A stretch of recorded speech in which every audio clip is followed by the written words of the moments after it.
करो, स्टार्ट करें।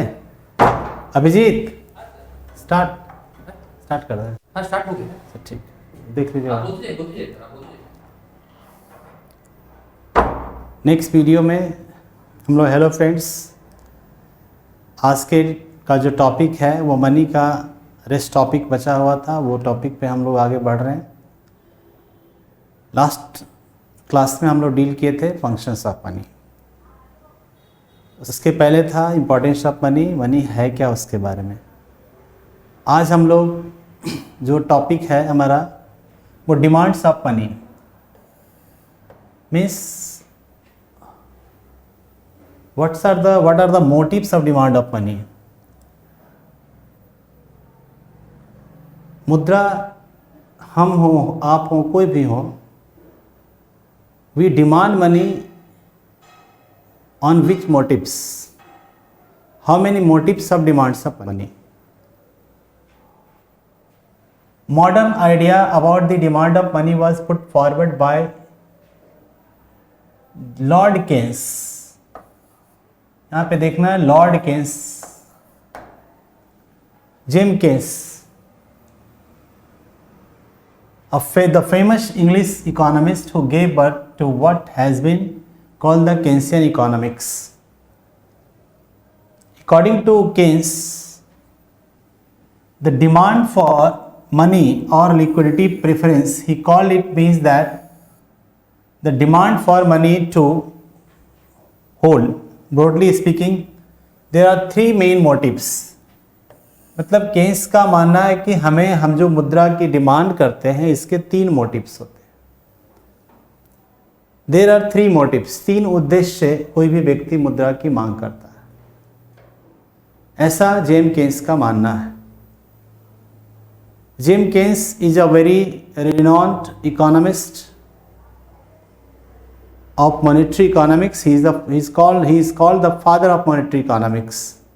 बड़े अर्थशास्त्री मॉडर्न इकोनॉमिक्स से माने जाते हैं। उसने, उनका मानना है कि कोई भी व्यक्ति अपने तीन उद्देश्य को पूरा करने के लिए मनी को डिमांड करता है। There are three motives of demand of money, which money is wanted by the people.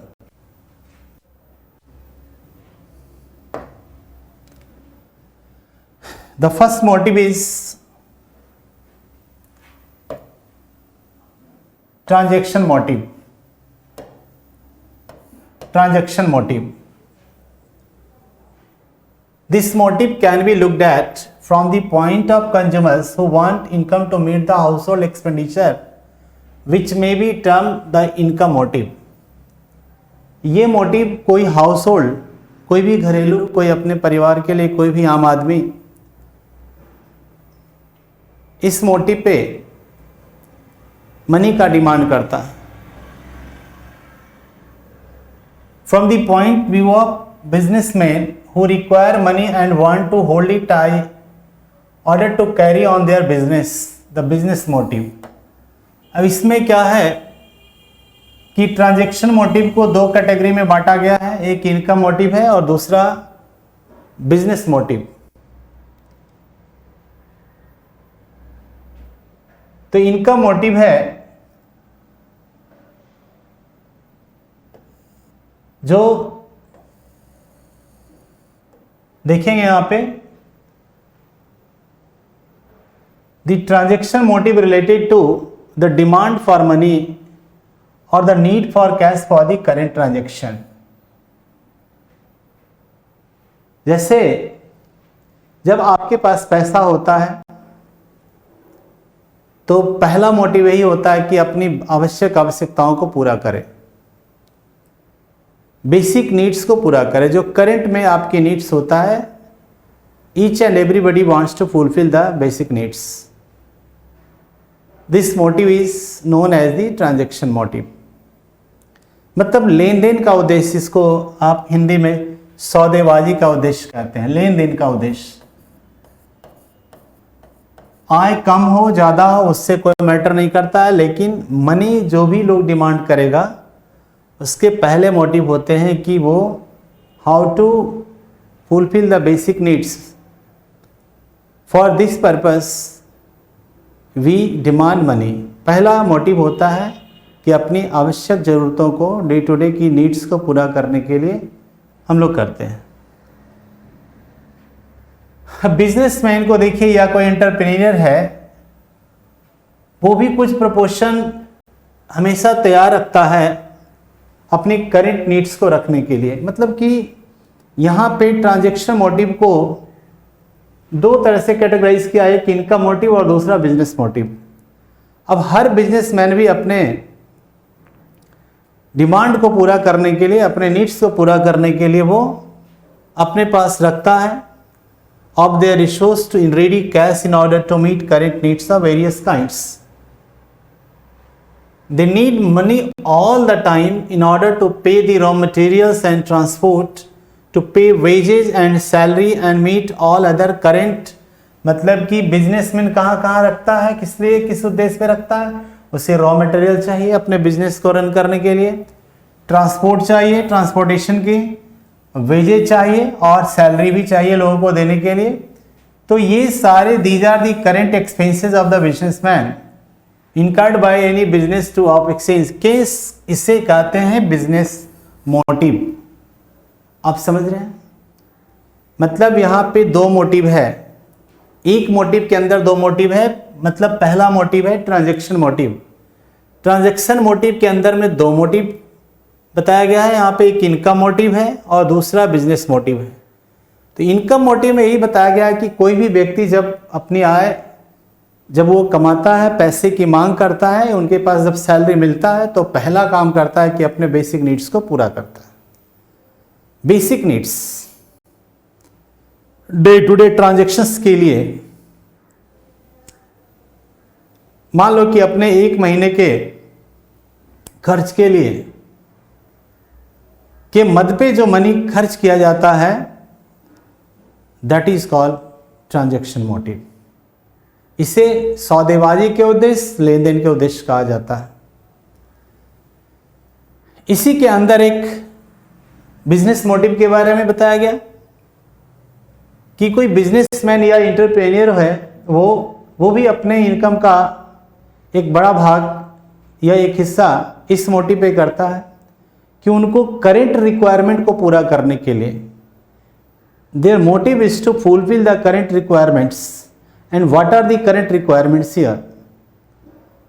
There are many current requirements of a businessman such as raw materials, transport, wages and salaries. To fulfill these requirements, the businessman or entrepreneurs have to maintain, to keep money on this motive. Means on this motive, keeping money on this, demanding money on this motive, the businessman can fulfill these requirements. Next, अब देखेंगे हम लोग second motive क्या है। The second motive is precautionary motive. ध्यान देंगे precautionary motive क्या होता है। प्रिकॉशनरी मीन्स होगा संकटकालीन। इसे क्या कहते हैं हम लोग? संकटकालीन। अब संकटकालीन का मतलब what do you mean by संकटकालीन? संकटकालीन means for the unseen situation, whatever situation will be in coming future, to meet this unforeseen situation के लिए हर व्यक्ति कुछ ना कुछ फंड अपने पास रखता है। Under this motive, people have to hold cash balance to meet unforeseen contingency। मतलब कि कहा जा रहा है यहाँ पे कि इस मोटिव पर मतलब इस उद्देश्य पे हर व्यक्ति अपने पास कैश बैलेंस होल्ड करना चाहता है to meet unforeseen contingency. Unforeseen contingency means होता है कि कोई भी आपातकाल संकटकालीन उद्देश्य या भविष्य में जो खर्च होंगे जिसको कि हम देखते नहीं हैं, हम जानते नहीं हैं। सच एज मान लो आपके घर में कोई गेस्ट आ गया या कोई फंक्शन होने वाला है, कोई बर्थडे फंक्शन होने वाला है, तो ये तो यूजुअली हम हर महीने नहीं सेलिब्रेट करते, या कोई बीमार पड़ गया या किस तरह का भी कोई रिक्वायरमेंट, एक कंटिजेंसी रिक्वायरमेंट एक आ गया, एक्सीडेंटल रिक्वायरमेंट आ गया, तो for this requirement each and everybody has to keep a certain amount of the total income. Means whoever earns money, I earn money, you earn money, he earns money, she earns money. Everyone has three motives of demand of money. We have already discussed the transaction motive and now we are discussing the precautionary motive. Under the precautionary motive as unemployment, कभी कभी देखें Covid में, अब nobody know that what will happen tomorrow, such as we have seen the bitter experience of COVID-19. Many people were unemployed due to COVID crisis. तो in that crisis, वो crisis के बारे में किसी को पता नहीं था। इस क्राइसिस, इस टाइप के क्राइसिस भी हो सकते हैं लाइफ में, इस तरह की दिक्कतें भी हो सकते हैं। उनके लिए हर व्यक्ति कुछ ना कुछ पैसा अपने पास रखता है ताकि इस तरह के इमरजेंसी को हम फेस कर सकें। हो सकता है आप 2 महीने अनएम्प्लॉयड हो जाएं, आपकी 2 महीने की नौकरी नहीं ख़त्म हो जाए, या 2 महीने सैलरी नहीं मिले, या कोई बीमार पड़ जाए, या फिर इस तरह के एक्सीडेंट्स हैं, फेस्टिवल्स हैं, अदर मोर अनसर्टेन पेरिल्स, और भी कई सारे अनिश्चित तरह के जो खतरे हैं, समस्याएं हैं, वो आ सकती है। तो the amount of money held under this motive depends on the nature of the individual and on the condition of which he lives. It is also income elastic. हाँ, यहाँ पे बड़ा अच्छा थ्योरी है, इनकम इलास्टिक की बात कहा गया है। इनकम इलास्टिक, ध्यान देंगे इस मोटिव पर कोई भी व्यक्ति वर्तमान के लिए नहीं, फॉर द प्रेजेंट रिक्वायरमेंट्स के लिए नहीं करता, but for the accidental requirements के लिए करता है। एक्सीडेंटल रिक्वायरमेंट्स मीन्स की अनफोर्सिन सिचुएशन के लिए करता है, जो nobody can predict what will happen. अब वो प्रेडिक्शन क्या होगा कि क्या होगा, उस तरह के प्रेडिक्शन के अंदर में क्या हो सकता है, अनएम्प्लॉयमेंट हो सकता है, सिकनेस हो सकता है, एक्सीडेंट हो सकता है, फेस्टिवल्स भी होगा, और कोई गेस्ट हो गए, कोई अतिथि आ गए, उनके लिए भी आपको एक अनसर्टेन खर्च के लिए एक पैकेज तैयार करके रखना पड़ता है हर आदमी को। तो इस तरह के मनी जो हम होल्ड करके रखते हैं, वो इन मद पे खर्च करते हैं, इन पर्पस पे खर्च करते हैं, इन उद्देश्य पे खर्च करते हैं, माने इन चीज़ों पे खर्च करते हैं। मतलब कि हर आदमी के पास एक दूसरा उद्देश्य होता है कि वो आपका प्रिकॉशनरी मोटिव पे खर्च करने के लिए पैसे की डिमांड करता है। अब गौर करेंगे, एक यहाँ पे चर्चा है कि it is also income elastic, या इनकम इलास्टिक मीन्स, ऊपर में हम लोग चर्चा किए थे कि ट्रांजैक्शन मोटिव भी इनकम इलास्टिक होता है। अब देखिए इनकम इलास्टिक, इलास्टिसिटी का मतलब क्या होता है? इलास्टिसिटी का मतलब होता है कि वो स्टैग्नेंट नहीं है, वो बिल्कुल हार्ड नहीं है, बल्कि फ्लक्चुएबल है। मतलब उसमें कमी या ज़्यादा उतार चढ़ाव होता रहता है। सीधी सी बात मान लो, आपको आगे के वीडियो में, आपको आगे के लेक्चर में हम लोग डील करेंगे कि कुछ चीज़ों की डिमांड में चेंजेज होते हैं, या बहुत सारी चीज़ों की डिमांड में चेंजेज होते हैं प्राइस के हिसाब से। मान लो कि अगर कोई वेजिटेबल्स बहुत महंगा, एप्पल बहुत महंगा हो गया, तो बहुत लोग कम लेना शुरू करते हैं या ना लेना शुरू करते हैं, वहाँ इलास्टिसिटी है। और जब एप्पल का जो प्राइस अगर नीचे आ जाता है तो लोग उसको कंज्यूम करना शुरू करते हैं। वो हर एक आइटम के अलग अलग टेंडेंसी होते हैं, और लोगों के अंदर भी अलग परचेजिंग पावर के ऊपर डिपेंड करता है। मतलब एक तो बात है कि it depends upon the purchasing power of the people. मान लो कोई बहुत अमीर आदमी है जिसको हर महीने 10 लाख का इनकम है, तो कोई फ़र्क नहीं पड़ता उसके लिए कि एप्पल का कीमत 100 रुपया है किलो, या 200 रुपया है, या 500 रुपये किलो है।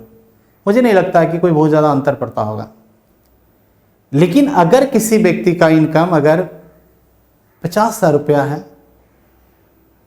तो अगर एप्पल का प्राइस अगर 100 से 200 किलो होता है, 200 रुपये किलो होता है, या 300 रुपये किलो हो जाए, तो निश्चित रूप से कुछ तो असर पड़ेगा उनको, क्योंकि अब उनको लगता है कि मुझे ज़्यादा देना पड़ेगा।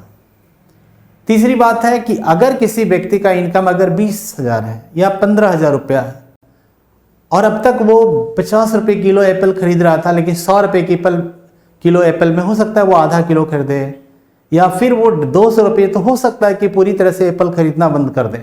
ऐसा होता है, ये तो सब कोई हम लोग जानते हैं, जनरल बात है, बहुत बहुत कॉमन बात है। हाँ, तो इसी को नाम दिया गया कि इनकम इलास्टिक का मतलब होता है कि यदि हमारी आय बढ़ जाती है, if your income increase, the demand on this motive will also increase. मतलब कि the demand of money on this motive will also increase. If the income decrease, अगर इनकम डिक्रीज करेगा, इनकम अगर कम जाए, तो in that case the price, मतलब कि जो demand on motive also decrease. मतलब ये टोटली डिपेंड करता है इनकम के ऊपर में। एक सिंपल सा उदाहरण आपको दे रहे हैं ताकि कहीं कोई दिक्कत ना हो।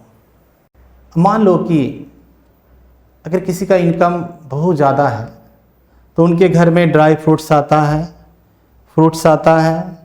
बहुत सारे सप्लीमेंट जैसे हॉर्लिक्स, कॉम्प्लान वगैरह वगैरह आता है। नॉन वेज में भी वीक में 2 दिन 3 दिन नॉन वेज चलता है खाना। अच्छा घर में लोग रहते हैं, गाड़ी में घूमते हैं, पेट्रोल जलाते हैं, कंज्यूम करते हैं, तो इस मद पे वो ज़्यादा खर्च करते हैं। लेकिन ऑन दी अदर हैंड अगर देखेंगे आप, जिसकी इनकम कम है, तो हो सकता है उसके घर में ड्राई फ्रूट्स ना आता हो, फ्रूट्स नहीं आता हो, कारें नहीं, या अन्य तरह के कंस्पिकुअस कंजम्पशन वो रोक देता है या नहीं आता, संभव होता है उसके। तो ये तो बहुत सिंपल सा बात है कि you can upgrade your standard of living by your income. Income is low, standard of living will decline. Income is high, standard of living will also high. That's why on this motive, इस motive पर, first motive और second motive पे, दोनों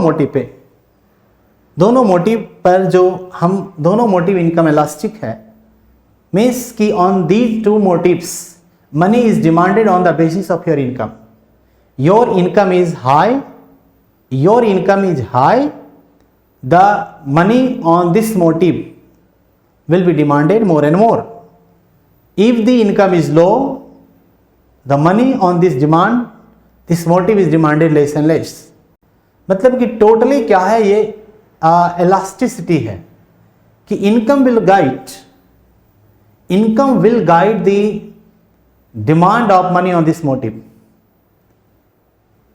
तो आप समझ गए निश्चित रूप से कि आय के हिसाब से, इनकम के हिसाब से के अकॉर्डिंगली इन 2 मोटिव पे हम मनी की डिमांड करते हैं।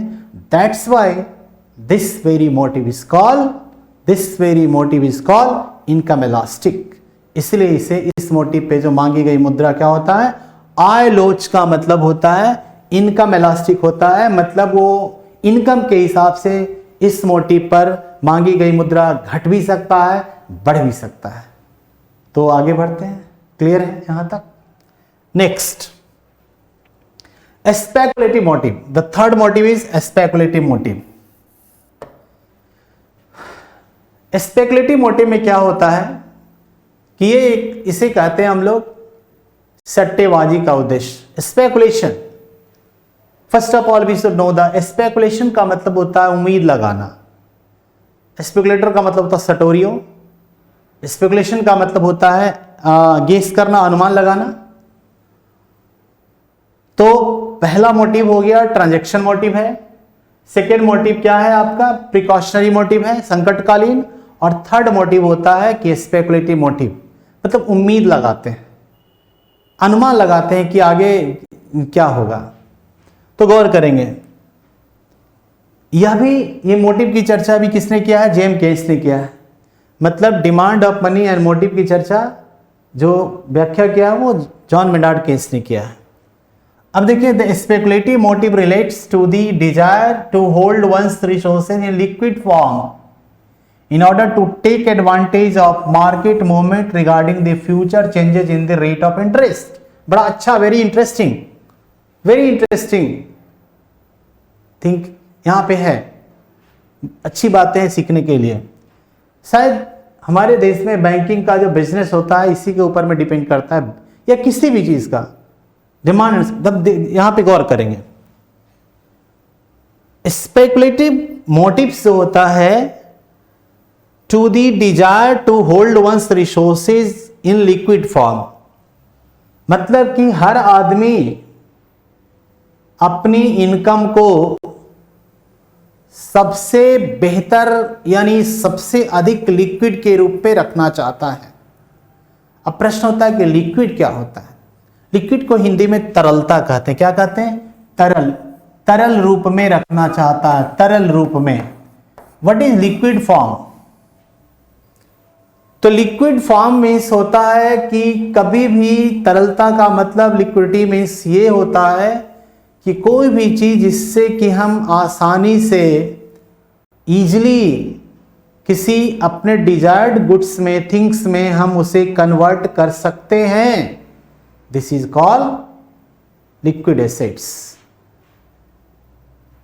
तो यहां पे दे रहा है कि speculative motive relates to the desire to hold one's resources, अपने रिसोर्सेज को क्या करना है? होल्ड करके रखना है। in order to take advantage of market movement so that कि you will be benefited the advantage of market movement. Advantage of market movement means कि from the movement of market you will be benefited, you will get more and more benefits. How you will benefit, how you will get more and more benefit? On this motive money is demanded. अब इसको चर्चा हम लोग कर लेते हैं। Rate of interest, future में rate of interest क्या है? देखो भाई, यदि आप मनी को कैसे रेट ऑफ इंटरेस्ट से, if the rate of interest is high you will deposit your money in the bank. If the rate of interest is low, decline, the money you will withdraw money from the bank. Means the law of rate of interest, high rate of interest motivate us to deposit buy money in the bank. If the rate of interest is low, the banking habits will decline. If the rate of interest is high, the banking habits will also high. So it depends upon the rate of interest. On the earlier we have seen that these two motives are income elastic, but the speculative motive is not income elastic. Next, the nation of holding money.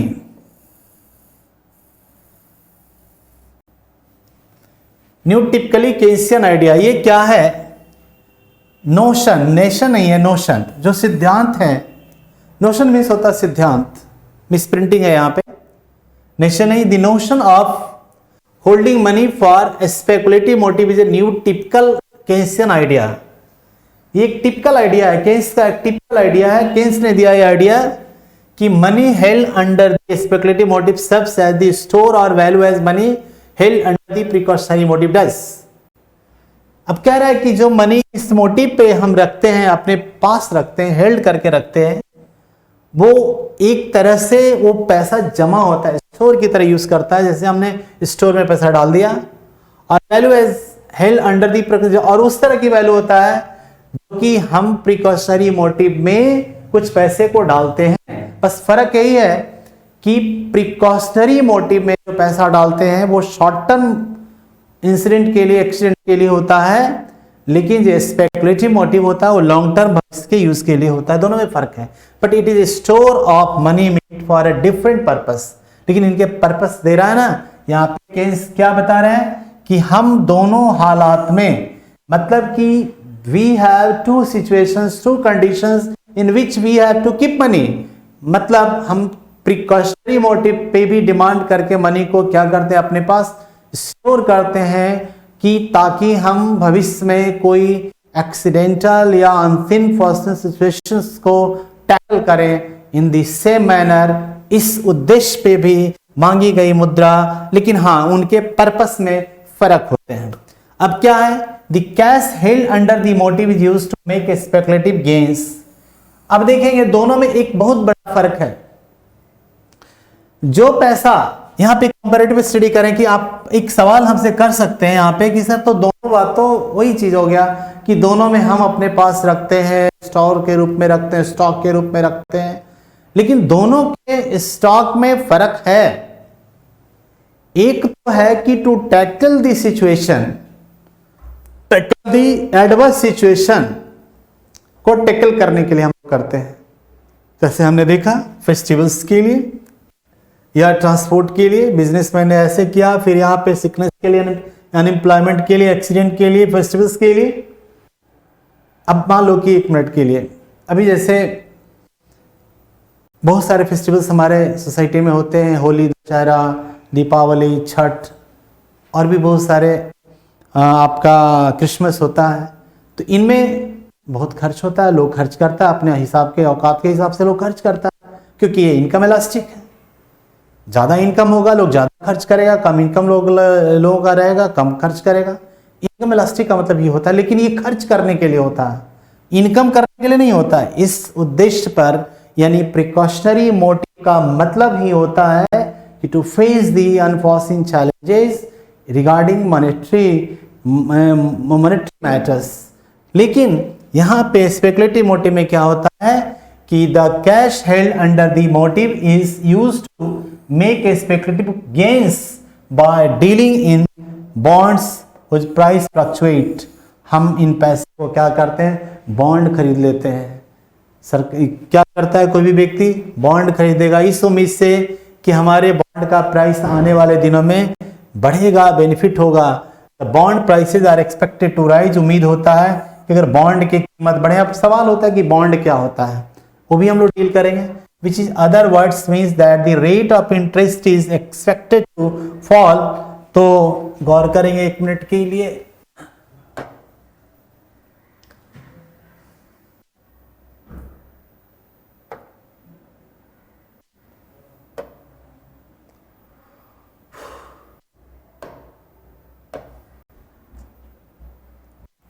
ध्यान देंगे, यहां पे कहा जा रहा है कि the cash held under the motive is used to make speculative gains by dealing in bonds which price fluctuate. मतलब कि हम बॉन्ड में या इन्वेस्टमेंट पर्पस में करते हैं, इन्वेस्टमेंट के लिए हम लोग करते हैं इसको। अगर बॉन्ड का प्राइस बढ़ेगा, which in other words means that the rate of interest is expected to fall. मतलब बॉन्ड का प्राइस बढ़ने का मतलब है कि रेट ऑफ इंटरेस्ट गिरेगा। Businessman will buy bonds to sell when the price rises. और तब बिजनेसमैन क्या करेगा कि वो खरीदेगा बॉन्ड को, और जब वो बॉन्ड का कीमत ज्यादा बढ़ेगा, उनके प्राइस राइज होंगे, तो वो क्या करेगा, मार्केट में सेल कर देगा। If however bond prices are expected to fall, अगर बॉन्ड के प्राइस घटेगा तो the rate of interest expected to rise, उल्टा चलता है। तो यहाँ पे क्या होगा, रेट ऑफ इंटरेस्ट बढ़ेगा, businessman sell bonds to avoid capital losses. तो ऐसे में क्या करेगा, वो बॉन्ड को बेच देगा ताकि उसको उससे हानि ना हो। Nothing being certain in this dynamic world, कहा जा रहा है this motive depends on liquidity preference theory of interest. देखिए इस पॉइंट को बहुत अच्छे से डील करना होगा। This theory has been invented by John Maynard Keynes. देखो इसमें ये बताया जा रहा है ना कि इस दुनिया में या मॉनेटरी सिस्टम में या कहीं पर भी कोई भी चीज निश्चित नहीं होता, डेफिनेट नहीं होता। यानी changes are always there, changes are the integral part of this world. In real world we will always find some changes. In the same manner, in the monetary economy, in the market economy, and wherever in the economy, you will find different types of changes there. Next, तो यहाँ पे यही कह रहा है कि क्या कह रहा है, यहाँ पे देखेंगे, गौर करेंगे कि इस को फिर से हम लोग क्लियर करें, लेकिन उससे पहले कि the motive depends on liquidity preference theory of interest. इस चीज को जानना बेहद जरूरी है, खास करके जो बीपीएससी यूपीएससी के एग्जामिनी है उनके लिए, कि liquidity preference theory of interest होता क्या है। देखिए केन्स का मानना है, केन्स ने ये थ्योरी को बनाया, बताया कि liquidity preference theory of interest का मतलब होता है कि you have to prefer in which mode you want to keep your money. If you have money, you want to keep it in the form of liquid assets, but you have to decide if the rate of interest is high, you will deposit your money in the bank because you will get more and you will enjoy more and more interest rate. If the rate of interest is low, in that case you will withdraw money from the bank. Means on this demand this very theory, ये जानना है आपको, PT के exam में important है आपके लिए कि liquidity preference theory of interest किसने दिया। इसका हिंदी होता है ब्याज की तरलता पसंदगी का सिद्धांत किसने दिया। यह सिद्धांत दिया जेम्स केन्स ने, जॉन मेनार्ड केन्स ने। इनका मानना है कि लिक्विडिटी को हम प्रेफरेंस करते हैं इंटरेस्ट के हिसाब से, मतलब कि अगर इंटरेस्ट मुझे ज्यादा मिलेगा तो हम मनी को क्या करेंगे, डिपॉजिट करेंगे। जहां भी हमें ज्यादा प्रॉफिट मुनाफा होगा, हमारे जहां पर भी हमारा मनी का इन्वेस्टमेंट फायदा होगा वहां पे हम मनी को इन्वेस्ट करेंगे, और जहां फायदा नहीं होगा वहां से मनी को क्या करेंगे, जस्ट हम मनी को वहां से निकाल लेंगे। तो यही बता रहा है यहाँ पे कि जैसे हमने देखा कि the cash held under the motive used to make expected gains, कि हम यहाँ गेन्स के लिए, इस मोटिव पे गेन्स के लिए पैसा लेते हैं, लेकिन उस मोटिव पे क्या करते हैं, हम प्रॉब्लम को शॉर्ट आउट करने के लिए, खर्च करने के लिए पैसा लेते हैं। ये बेसिक अंतर है प्रिकॉशनरी मोटिव और स्पेकुलेटिव मोटिव में।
नेक्स्ट, तो यहां तक क्लियर हो गया कि मनी का मोटिव जो होता है, मुद्रा का मोटिव्स होते हैं, जो उद्देश्य होते हैं, डिमांड होते हैं, उनके कितने उद्देश्य होते हैं, जिसमें हमने बताया कि पहला इनकम मोटिव होता है, मतलब कि ट्रांजैक्शन मोटिव होता है, second precautionary motive and third speculative motive होता है। मीन्स कि ये जो मोटिव होता है ये इनकम इलास्टिक नहीं होता, बल्कि क्या होता है, this is the interest elastic होता है। यानी यहाँ पे interest will guide in which form you want to keep your money.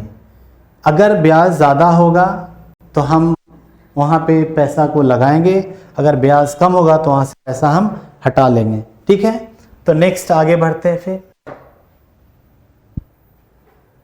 Next है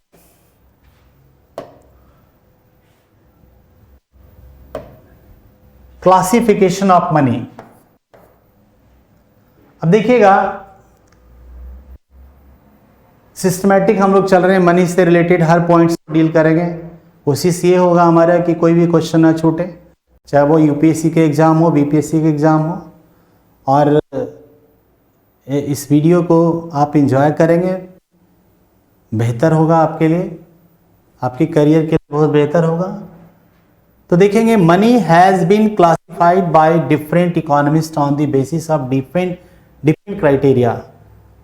तो देखेंगे कि अलग अलग इसके कई सारे क्राइटेरिया हैं, अलग अलग कहा गया कि मनी को अलग अलग इकोनॉमिस्ट ने अलग अलग डिफाइन किया है, अलग अलग क्राइटेरिया किया है। केन्स ने मनी को दो भागों में बांटा है, दो शीर्षकों में रखा है, और इसके नेचर के बारे में दो बेसिस है यहाँ पे। एक तो है एक्चुअल मनी और दूसरा है मनी ऑफ अकाउंट्स। अब ये देखना है कि एक्चुअल मनी क्या होता है और मनी ऑफ अकाउंट क्या होता है।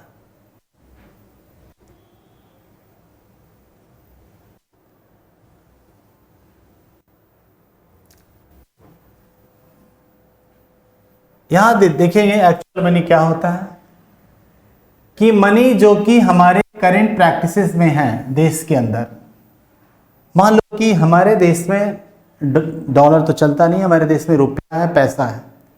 तो जो रुपया और पैसा है ये हमारा एक्चुअल मनी है, वो इकोनॉमी में चल रहा है। Actual money is the medium of exchange as well as the basis of, यानी जितने भी तरह के हम लोग पेमेंट देते हैं, किसी को पेमेंट करते हैं, वो किस रूप में करते हैं? मनी के रूप में करते हैं। या गुड्स एंड सर्विसेज लेते हैं मार्केट से, तो वो भी किसके रूप में लेते हैं? मनी पे करके लेते हैं। यानी यहाँ पे मनी हेल्प करता है हमें हमारी पूरी इकोनॉमी में, जिस चीज़ को हम प्रैक्टिस करते हैं प्रैक्टिकल लाइफ में, मॉनेटरी लाइफ में। तो एक तरह से कह सकते हैं रुपया और पैसा भारत में, इस तरह से अमेरिका में डॉलर हो गया आपका, अन्य देश में पौंड है या येन है आपका जापान में येन है, युआन है चाइना में, इस तरह के और यूरो टाइप का जो मुद्रा है जो यूरोपियन यूनियन के लगभग 19 देशों में चलता है। तो इस देश की ये मुद्राएं क्या है? एक्चुअल मनी होता है according to James Keynes. Next second है money of accounts. This refers to the type of money in terms of which the accounts are maintain in the country. The magnitude of loan भी एक money है। Prices and purchasing power etcetera are also express in term of money. अब loans वगैरह को भी क्या कहेंगे? हम मनी के रूप में लेंगे, इसलिए इन्हें कहा गया मनी ऑफ अकाउंट्स कहा गया। अब दोनों मुद्रा में अंतर भी यहाँ पे केन्स ने बताया है कि एक्चुअल मनी और अकाउंट, मनी ऑफ अकाउंट में क्या अंतर है। तो एक एग्जांपल लेते हैं हम लोग, can be further illustrated with the Indian example. The Indian rupee has undergone several changes. Bharat के बारे में बताया जा रहा है कि हमारे देश में भी बहुत सारे इंडियन रुपीज में चेंजेस हुए। एक लंबी इतिहास है, बड़े इतिहास है इस हिस्ट्री से, पुराने ज़माने से लेकर के आज के ज़माने तक के मनी में एक बड़े चेंजेस हुए हैं, बड़े अलग अलग चेंजेस हुए। The Indian rupee was made of silver. एक ज़माना था जब इंडिया 19th सेंचुरी में हमारा जो मुद्रा होता था वो सिल्वर के रूप में यानी चांदी का बना होता था, सिल्वर का बना होता था। But now it is made of the either paper और निकेल। यानी आज हमारा जो मनी है या तो निकेल में है, मतलब कि एक इन्फीरियर मेटल्स है, और दूसरा है या कागजी मुद्रा के रूप में है, मतलब आज हमारी मनी गोल्ड नहीं है, सिल्वर नहीं है, बल्कि क्या है? निकेल का बना हुआ है और पेपर मनी है। दस the actual money in India has undergone transformation. यानी इस तरह से जो हमारा जो एक्चुअल मनी है, जो आज हम मुद्रा को, जैसे आपके पैकेट में जो मुद्रा है, पर्स में जो मुद्रा है, ये आपका एक्चुअल मनी है। इसमें बहुत सारे चेंजेस हुए, बहुत सारे बदलाव हुए, but the rupee event today continues to be the money of account. लेकिन जो rupee event today continues to be money of account, money of account is thus static in nature and does not undergo changes with the passage of time. अब बता रहे हैं आपको, जो रुपया है ना, रुपया में चेंजेस नहीं, रुपया तो रुपया है, लेकिन चूंकि जो मेटल्स का था वो बदलाव हुआ है उसमें, यानी सिल्वर से वो निकेल में बन गया। नेक्स्ट, अब नेक्स्ट देखेंगे classification of the basis of legality. अब लीगलिटी के आधार पे मनी को डिवाइड किया गया, क्लासिफाई किया गया। या तो पीटी का एग्जाम हो या मेंस का, सभी एग्जाम में ये पूछा जाता है जनरली। याद होगा आप लोग को 8 नवंबर 2016 को जब प्रधानमंत्री अनाउंस दी डिमोनेटाइजेशन स्कीम, विमुद्रीकरण की नीति की घोषणा उसने किया था, कि उन्होंने कहा था कि इतना देर के बाद ये रुपया हमारा लीगल टेंडर मनी नहीं आ जाएगा। तो लीगल टेंडर मनी होता क्या है देखेंगे। It is that money which is accepted as a means of payment both by government as well as by the people. Legal tender money, कानूनी मुद्रा। इसके पहले हमने देखा था क्या? एक्चुअल मनी, जो हमारे देश में एक्चुअल मनी चलता है। अब हमारे देश में तो एक्चुअल मनी रुपया चलता है या आना चलता है, लेकिन इस रुपया को, इस मुद्रा को लीगलाइज कौन करता है? इसको पावर कौन देता है इस मनी को? इसको कानूनी रूप, अमली जमा जिसको कहते हैं, कानूनी रूप कौन प्रदान करता है, जिससे कि यह जो मनी है वो स्मूथली हमारी इकोनॉमी में चले। तो गौर करेंगे। लीगल टेंडर मनी का मतलब होता है this, it is that type of money which accepted as means of payment both by government as well as people. This type of money has legal sanction behind it. मतलब कि ये जो मुद्रा है हमारा, वो सरकार भी हमें एक्सेप्ट कर सकती है इस मुद्रा को, और लोग भी एक्सेप्ट करते हैं। इस प्रकार की मुद्रा के पीछे लीगल सैंक्शन होता है। लीगल का मतलब कानूनी स्वीकृति होती है, कानूनी रूप से, सरकारी रूप से, गवर्नमेंट के रूप से, गवर्नमेंट की तरफ से उसे पावर दिया जाता है, मतलब वो अप्रूवल करती है सरकार, और तब जाकर के मुद्रा क्या बनता है, लीगल टेंडर मनी बनता है। Nobody can refuse to accept it as a means of payment. अब मान लो कि राम ने श्याम को रुपया दिया, तो राम बोलेगा कि नहीं भाई, श्याम बोलेगा नहीं मुझे रुपया तो नहीं चाहिए, मुझे डॉलर दो, मुझे पाउंड दो। तो ऐसा नहीं हो सकता है। रुपया को एक्सेप्ट करने से कोई भी डिनाई नहीं करेगा, क्योंकि हमारे देश की कानूनी मुद्रा ही रुपया है। हमारी जो भी ट्रांजैक्शन का जो टर्म है वो मनी के टर्म में होता है, मतलब जो मनी हमारे देश का वो रुपया या पैसा है। रुपया और पैसा को ही लीगल टेंडर मनी कहा जाता है। तो ये कौन जारी करता है इंडिया में? लीगल टेंडर मनी भारत में रिजर्व बैंक ऑफ इंडिया जारी करती है। जितने भी various types of notes and various denomination of notes and coins are accept 1 rupee. हम इसको जानना होगा आपको कि भारत के अंदर में 1 रुपया के अलावा जितने भी सारे नोट्स हैं, इन सारे नोट्स का निर्गमन, मतलब कि issuing, this is the monopoly of the government, not of the government but monopoly of the reserve bank of India. Reserve bank of India हमारे देश के जो भी करेंसी हैं 1 रुपया का छोड़ करके और सिक्के को छोड़ करके बाकी सभी टाइप के करेंसी और सिक्के का निर्गमन रिजर्व बैंक ऑफ इंडिया का मोनोपोली है, दूसरा कोई जारी नहीं कर सकता है। ऐसी व्यवस्था है हमारे देश में, और उस पर लिखा रहता है मैं धारक को इस यूनिट का रुपया का अदा करने का वचन देता हूं, चाहे 10 रुपया, 20 रुपया, 30 रुपया, अपने नोट में देख लेंगे।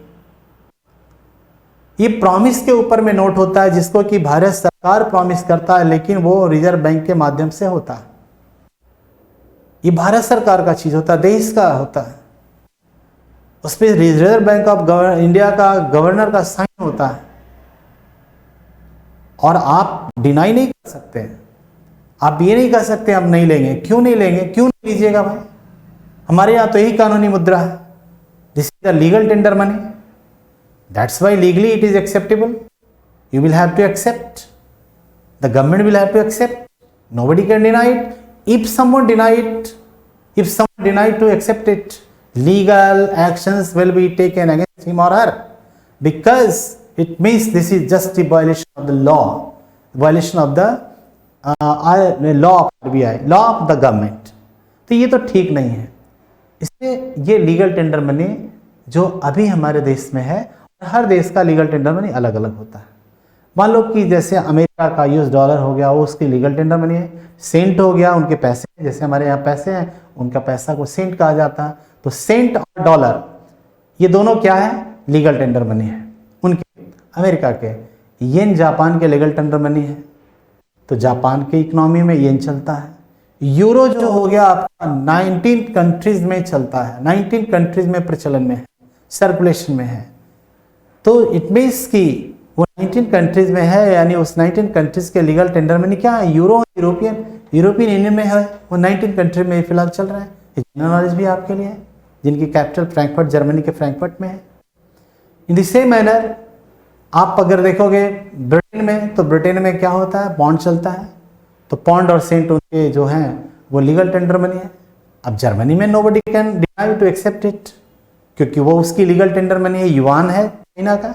इससे हर देश की अपनी एक मुद्राएं हैं, और हर देश की मुद्राएं जो उस देश की सरकार वाया उस देश की सेंट्रल बैंक, मतलब कि हमारे देश में आरबीआई, और अन्य देश के अलग अलग बैंक हैं, यूएस फेडरल रिजर्व है, बैंक ऑफ इंग्लैंड है। ऐसे करके हर देश में एक सेंट्रल बैंक होता है, and that central bank issue the notes and coinage for the general circulation in the economy, and that very money is called legal tender money. Clear हो गया? नेक्स्ट, सेकंड है ऑप्शनल मनी, मतलब कि legal tender money के बाद optional money. आप समझ गए, निश्चित रूप से सारे लोग समझ गए होंगे कि लीगल टेंडर मनी क्या होता है, कहीं कोई डाउट नहीं होता। लीगल टेंडर मनी का मतलब ही होता है कानूनी मुद्रा, वैध मुद्रा, लीगल मुद्रा, और इस मुद्रा को लीगल काम करने में कोई बुराई नहीं है, कोई दिक्कतें नहीं है। इससे आप अगर लीगल जो आरबीआई के द्वारा, हाँ आप ये नहीं करें कि आप फेक नोट लीजिए। अब मान लो कि 500 का और 2000 का नोट अगर फेक है, फेक का मतलब होता है इस नोट को आरबीआई ने जारी नहीं किया, ये आरबीआई के कारखाने से नहीं जारी हुआ, मतलब कि वो फेक नोट है। तो फेक नोट तो फिर वो इलीगल होता ही है। या बहुत सारे जैसे आप टॉयज, बच्चों का जो चिल्ड्रन बैंक का जो नोट है वो भी तो नोट ही है, पर वो इस आरबीआई ने जारी नहीं किया, इसलिए वो नोट हमारे लिए लीगल नहीं है, वो उस नोट से हम ट्रांजेक्शन नहीं कर सकते हैं। या जो इस नोट को सरकार ने अवैध घोषित कर दिया, मतलब इलीगल कर दिया, यानी 500 के नोट और 1000 के नोट हमारे देश में खत्म हो गए हैं। अब वो 500 और 1000 के नोट हमारे देश में चलेगा नहीं, इसलिए वो इलीगल मनी है, तो उसको लीगल टेंडर मनी के रूप में एक्सेप्ट नहीं किया जा सकता है। लीगल टेंडर मनी के रूप में वही नोट, जैसे अभी हमारे देश में सबसे बड़े जो नोट्स हैं वो 2000 नोट्स हैं, 500 रुपीज़ नोट्स हैं, 200 रुपीज़ नोट्स हैं, 100 रुपी नोट्स हैं, 50 rupees, 20 rupees, 10 rupees, 5 rupees, 2 rupees and 1 rupees. These are the various denominations of notes and coinage in India. Next, लेकिन 1 रुपी नोट जहां तक है, 1 रुपी नोट, 1 रुपये का नोट जो होता है वो रिजर्व बैंक ऑफ इंडिया जारी नहीं करता है। ये रिजर्व बैंक ऑफ इंडिया के अधिकार के बाहर का चीज है। 1 रुपी नोट भारत का फाइनेंस मिनिस्ट्री करता है और इस नोट पे फाइनेंस सेक्रेटरी का सिग्नेचर होता है। तो लेकिन यह भी लीगल टेंडर मनी है। बस ये दिमाग में रखना है कि जनरली जो आए दिन प्रश्न किया जाता है, इसमें से एग्जाम में जो प्रश्न होगा, पूछेगा कि भारत का लीगल टेंडर मनी कौन है, तो बोले रुपया और पैसा है। भारत का लीगल टेंडर मनी रुपया और पैसा, मतलब 1 रुपये का नोट भी लीगल टेंडर मनी है और 100 रुपये का नोट भी लीगल टेंडर मनी। बस फर्क ये है कि 1 रुपया जो या सिक्के या नोट वो जारी किया जाता है रिजर्व बैंक के द्वारा नहीं, बल्कि 1 rupee note and coin is issued by the central finance ministry, यानी केंद्र सरकार की जो वित्त मंत्रालय है वो उसको जारी करती है, and the finance secretary sign on the 1 rupee note. Clear हो गया, यहाँ पे कोई डाउट नहीं है। लेकिन एक्सेप्ट 1 रुपी नोट और coin, all types of, all various denominations are, मतलब कि जितने भी सारे नोट्स हैं उस पर रिजर्व बैंक का गवर्नर साइन करेगा और उसके अप्रूवल पे वो नोट जारी किया जाता है। मतलब ये दोनों जो सेगमेंट है वो दोनों क्या है, लीगल टेंडर मनी है, कानूनी मुद्रा है, इसे हमें एक्सेप्ट करना ही पड़ेगा, आप उसको डिनाई नहीं कर सकते। नेक्स्ट है ऑप्शनल मनी। ध्यान देंगे, ऑप्शनल मनी का मतलब ही होता है वैकल्पिक मुद्रा। वैकल्पिक मुद्रा का मतलब होता है कि आपके पास और विकल्प है, आप अगर विकल्प है तो दूसरा मुद्रा भी है। It is that money which ordinarily accepted for the people but it has legal sanction behind it. ये जो मुद्राएं हैं वो एक्सेप्ट किया जाता है लोगों के द्वारा, मतलब कि हम दे सकते हैं और आप ले सकते हैं, लेकिन इस मनी का कोई लीगल सैंक्शन बिहाइंड इट नहीं होता है, मतलब इसके पीछे कोई कानूनी ताकत नहीं दिया जाता है। नो वन कैन बी, और हम किसी को फोर्स भी नहीं कर सकते एक्सेप्ट करने के लिए, मतलब no one can be force to accept this type of money against his wishes. मतलब कि अगर किसी को चाहे कि आपको ऑप्शनल मनी हम दें, तो जरूरी है कि he must be ready to accept it. अगर वो एक्सेप्ट है तो हम उसको दे सकते हैं, अगर हम तैयार हैं तो वो हमें दे सकता है, मतलब एक म्यूचुअली एक्सेप्टेंस जरूरी है। लेकिन अगर हम तैयार नहीं हैं कि हम लीगल ऑप्शनल मनी को एक्सेप्ट करें, तो nobody can force me to accept it, because this is not legal tender money and this is not sanctioned by the government, this is not supported by the government और supported by the RBI। इसके पीछे कोई भी कानूनी जो ताकत है, शक्ति है, वो डाला नहीं जाता है। दैट्स वाई कि तब देखेंगे, गौर करेंगे। इसे no one can be forced to type of money against wishes. It is optional money, ये ऑप्शनल मनी है। जैसे ऑप्शनल मनी क्या क्या है, इनका एग्जाम्पल है चेक, हुंडी एंड बिल ऑफ एक्सचेंज। जानते हैं bill of exchange, cheque hundis, मतलब चेक जो होता है वो चेक्स, अगर हम किसी को चेक में पेमेंट करना चाहते हैं लेकिन अगर वो सामने वाला आदमी अगर तैयार नहीं है तो हम उसको चेक में पेमेंट नहीं करेंगे। अगर वो हमें करना चाहता है चेक में पेमेंट, हम बोले कि नहीं हम चेक में पेमेंट नहीं, हमें कैश चाहिए, तो उसको कैश देना पड़ेगा। यानी कि ये कोई ज़बरदस्ती नहीं कर सकता है, बाई फोर्सली नहीं कर सकता है, क्योंकि ये लीगल है ही नहीं। ये तो हम अपने चेक में लिख देते हैं कि भाई चलो किसी को 10, उसी चेक में हम 10 लाख का साइन करके दे दिए, वो सामने वाला ले या ना ले। जैसे हुंडीज, अनऑर्गेनाइज मार्केट में जनरली हुंडीज होता है और ऑर्गेनाइज मार्केट में चेक्स या अदर बिल ऑफ एक्सचेंज होता है, प्रैक्टिस में किया जाता है। इसलिए ऑप्शनल मनी जो होता है वो ऑप्शनल मनी होता है, यानी ये हमारी इच्छा के ऊपर में, डिजायर के ऊपर में है। यहाँ पे कंपल्सन है, compulsion, optional is just opposite to compulsion, but the legal tender money is compulsion. On the other hand optional money no compulsion, but it is the optional money, either you accept or don't accept. Thank you.